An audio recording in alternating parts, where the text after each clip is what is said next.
मुंबई नाशिक महामार्गावर गेली वर्षभरापासून ही समस्या ट्रॅफिकची, वाहतूक कोंडीची, आता देखील आपण देखील या समस्येमध्ये अडकलो होतात आणि आपण भेट दिलेली प्रत्यक्ष घटनास्थळी, म्हणजे पुलची पाहणी केलेली. काय नेमकं याबद्दल बघा, ही जे ट्रॅफिकची समस्या आहे हे आपण पाहत असाल वर्षभरापासून असेल.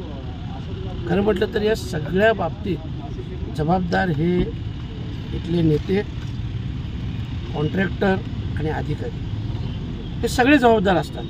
असा एक व्यक्ती नाही. त्या कॉन्ट्रॅक्टर, आता मी येणार म्हणून 4 दिवसापूर्वी कॉन्ट्रॅक्टरला देखील मेसेज दिला होता, परंतु आज त्यांनी सांगितलं की मी मुलगा हॉस्पिटलमध्ये आहे म्हणून मी हॉस्पिटलमध्ये आहे. ठीक आहे, असू द्या. म्हणून मी त्यांना बोललो की जसा तुमचा मुलगा आहे तसं इतर लोकांची मुलं देखील इथं हॉस्पिटलसाठी किंवा ॲक्सिडेंटच्या बाबतीत किंवा इतर लोक हे जातात, 4-4 घंटे ट्रॅफिकमध्ये अटकतात. कितीतरी लोकांचा जीव गेला.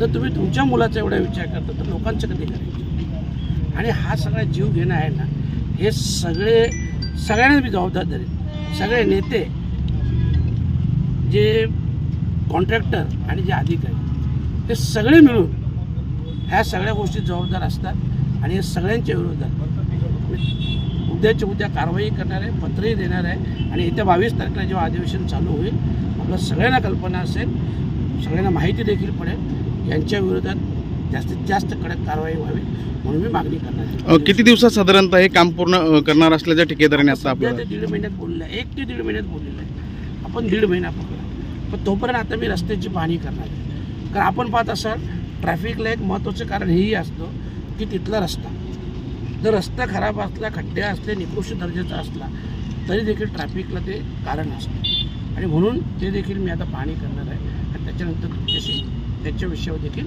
सविस्तर बोलू.